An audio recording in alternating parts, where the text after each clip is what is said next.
Howdy everybody, welcome to my RV-14A build down here in Austin, Texas. I know it's been a while since I posted.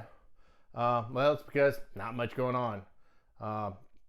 Pretty much wrapped up the empennage, a little bit of fiberglass left, but I just haven't been feeling like doing that fiberglass work. So I've gone and ordered my avionics, I've ordered my brakes, I've ordered my fuel lines and oil lines. Pretty much have everything except for interior and alternators at this point ordered to build.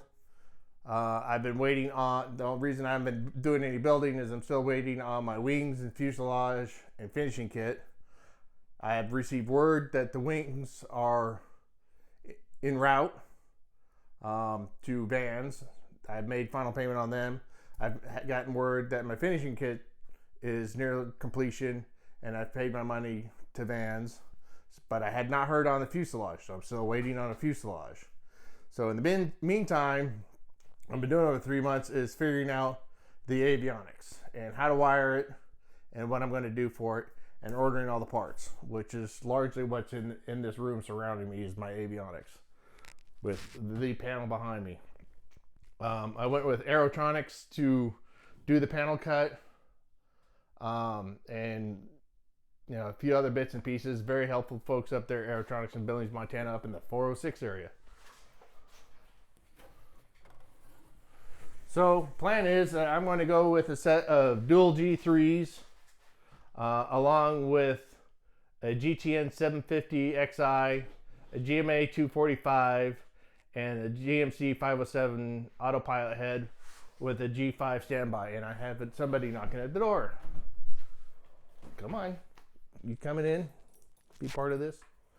And so one of the reasons I went with Aerotronics is that by having them cut my panel, they were also able to make me trays to hold all my LRUs. So I'll be able to put my ADAHRs, my GA24, my GAD27, and all those things in the trays behind the panels.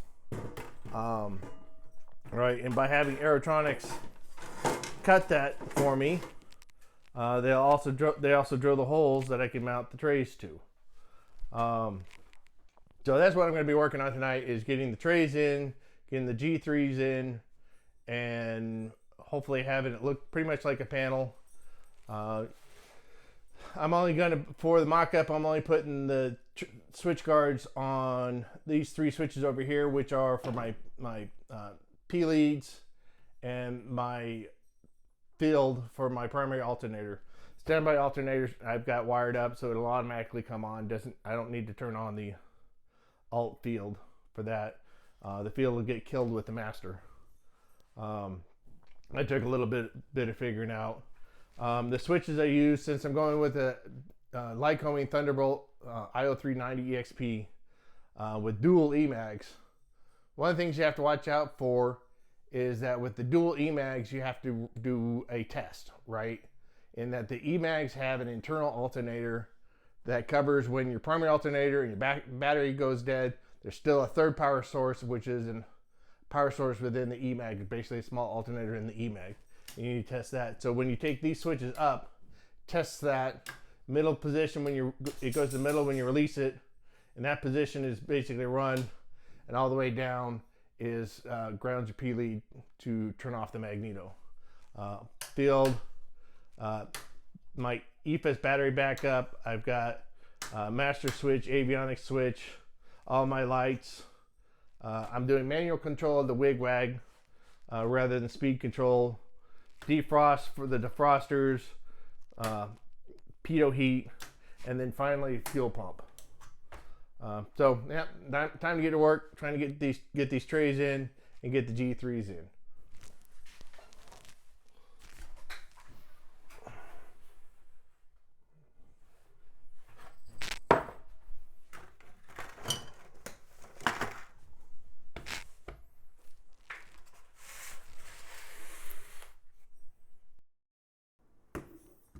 So here, like I said, I'm just getting the screws in to hold the trays that'll hold the LRUs, carbon monoxide detector, circuitry for the keyless start, things of that nature. It just gives you a little bit more room having the shelves built in behind the panel.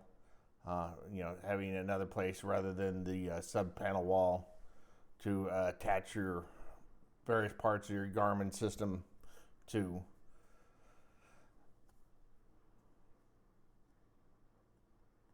So hopefully in later videos I'll start showing how I'm getting the LRUs, laying out the LRUs, the GAD27, which is a discrete input kind of system, the GEA24 engine monitoring, and the ADAHRS 25 for my airspeed and static pitot systems, outside air temperature monitoring.